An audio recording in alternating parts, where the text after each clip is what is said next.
exciting story tonight. Carmelo Anthony, the NBA equivalent of that shrimp fried rice in the back of your fridge. You don't want to toss it because it was so good. But at this point, it just might not be worth the risk. When Melo signed with the Rockets this summer, it seemed like he might have a realistic shot to win his first NBA title. After all, the Rockets won 65 games last year and were 1 win away from the finals. Adding a 10-time All-Star should put them over the top, right?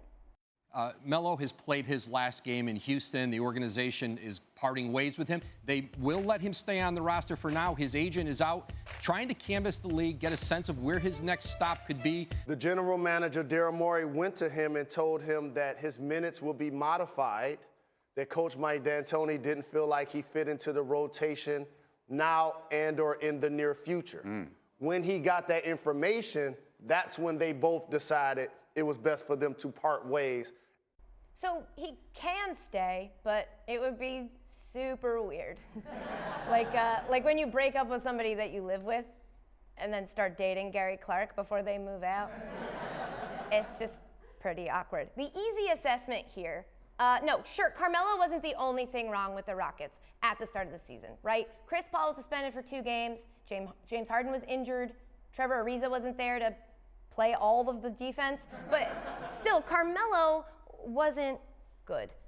It is the most recent chapter of a book that it feels like we've been reading for a few years now. Carmelo is great, or at the very least, he was, but he's getting older, and the game is a lot different now than the one he excelled at in his prime.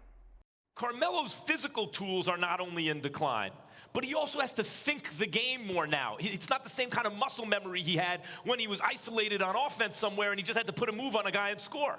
Now you can see him take a long 2 and even if it goes in, he's mad at himself because he knows he's supposed to take a 3. He has to think the defense differently, everything, and as a result, he is terrible on both sides of the ball. Sorry, it's just that scene in Top Gun always makes me tear up. The easy assessment here is that Melo has not adapted his game to the league. But if I'm perfectly honest, I cannot imagine how difficult it must be to objectively evaluate where you are in your own NBA career. Think about it. Right up until he forced a trade to OKC, Melo had always been the best player on his team, from Oak Hill Academy to Syracuse, Denver, New York. When he failed to live up to expectations in some of those later seasons with the Knicks, basketball fans reevaluated their opinion of him as a player. They put him in context.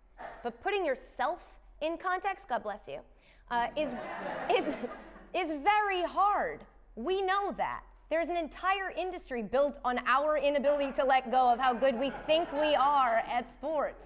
So for an actual player like Melo, it cannot be easy to embrace any mentality except the one that got you here. You are the best. And that's why when he arrived in OKC, we got this. How do you feel about, starting at the 4, or the concept of starting at the 4, or even coming off the bench? And the second question is... Well, me? Oh. I guess that answers that part. I mean, I don't know where that started, where that came from. Hey, P, they said I got to come off the bench.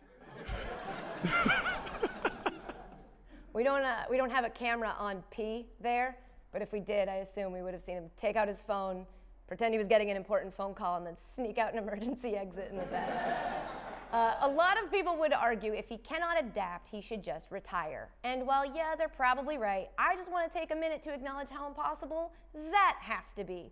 To just stop doing the thing you've always done, the thing you love to do, even when someone might still be willing to cut you a check to do it. Like, legacies are great and all, but legacies can't buy you giant oil paintings of yourself to put over the fireplace. Real quick, that is a real photo, not a Photoshop. Of course, Carmelo is not the first player to see his skills diminish in his later years in the league. We've seen a lot of different guys write the final chapters of their NBA career a lot of different ways. And short of winning a championship and going out on top, there really isn't a right way to do it. Some guys make the conscious decision that this season will be their last. The best ones usually feature an overproduced pre-retirement announcement video like this. I feel it's right to ask you guys to join me for one last dance, for one last season. This is it. I've given this game everything that I have, and I'm happy about that. If you feel like you need more, there are 9 more minutes of that video on the internet, which actually does make sense when you see the credits that roll at the end. I do think forcing everyone to celebrate you for a whole year is kind of a brilliant move. I mean, why else would anyone get engaged? But the retirement tour thing has gotten stale in recent years, and it can feel a little much. So some guys opt for a more Irish exit. Now the big fundamental is retiring. Timmy D making it official today, and he did it in the most Tim Duncan way possible. No fanfare, no huge press conference, no farewell tour. No, he did it by way of a press release from the Spurs. Play for almost 2 decades, win 5 titles, and then send everyone an email? Okay. Then there are other guys who reach a logical endpoint of their career and then just power right on through it and keep playing. Like Tony Parker, who spent 17 years in San Antonio, but left to play for the Charlotte Hornets? I get it, but it also just feels like getting a divorce at 65 to try to find love. Like, what are you doing, man? Everybody loved you guys together. Either work it out or go it alone. No one you meet on Bumble is gonna stick around to feed you soup. Then, of course, there are the guys who try to chase a ring before it's too late. Carmelo falls into this category. And look, if you make that call at the right time, it can work out pretty well, assuming you don't have to deal with a very annoying coworker. But that window of opportunity is limited. It's like jumping out of a plane. You only have so long to pull the ripcord. And if you wait too long, things get messy fast. It's how you end up with weird images like Karl Malone in a Lakers jersey. Patrick Ewing in a Sonics jersey, gross. Or Charles Barkley in a Rockets jersey, ew. Or De Niro in Dirty Grandpa. Like, this is not how we want to remember you. I honestly think the only easy way for an aging NBA player to make this decision is to have somebody else make it for them. I go out to LA training camp. Phil Jackson says, 3D, come here. So you really want to play? I said, yeah, coach, I think I got another year left. What you going home? Come on. Phil Jackson, bad at player personnel, great at making sure you leave the bar before you embarrass yourself in front of your coworkers. Melo's best chance to chase a title was probably in 2014, and he stayed with the Knicks thanks to Phil Jackson. So what does he do next? Well, great question. And interestingly enough, a few years ago, 538 actually created an algorithm that could predict the future performance of NBA players based on their stats and other similar players throughout league history. It's basically basketball's version of a BuzzFeed quiz that tells you which Disney princess you are.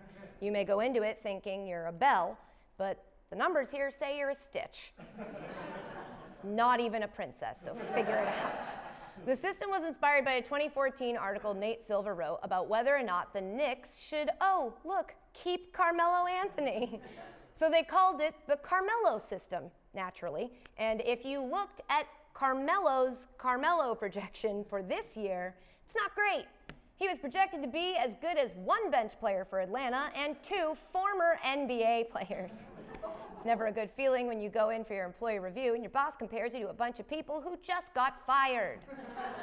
Bad sign. So the numbers seem to indicate Carmelo should probably hang him up. But, you know, numbers can be deceiving. I think he still has a lot to offer, just probably not in the NBA. He could move to China and play over there. I mean, Starberry seems to like it. And he's even getting into a career in media. Welcome to Starberry TV. Oh, like I did not even know that he had a show. I would absolutely watch that. What kind of stuff does he talk about? Welcome to Starberry TV. Welcome to Starberry TV. Welcome to Starberry TV. Welcome to Starberry TV.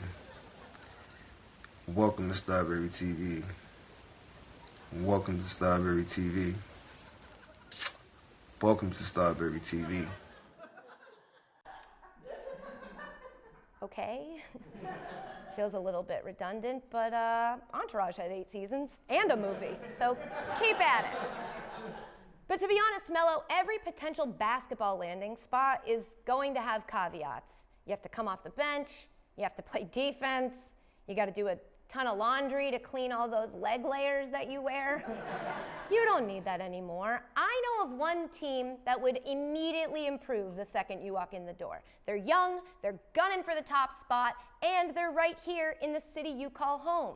Now, rather than just tell you what team that is, I saw this article the other day about a bunch of the cities that wanted Amazon's new headquarters. They made these pitch videos that detailed all the reasons they were the best fit. So, 'cause I'm super nice, and it's my job, I made one of those for you. I think one or two things should happen, or actually one or three.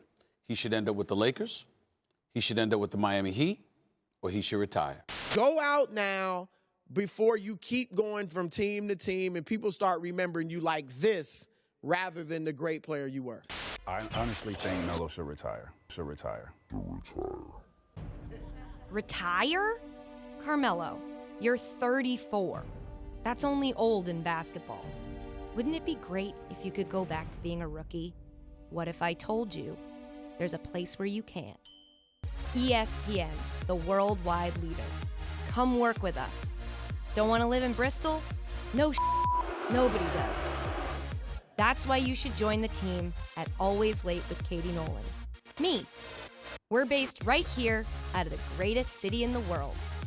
Over the last few seasons, teams have asked you to play a role you're not used to. That won't happen here.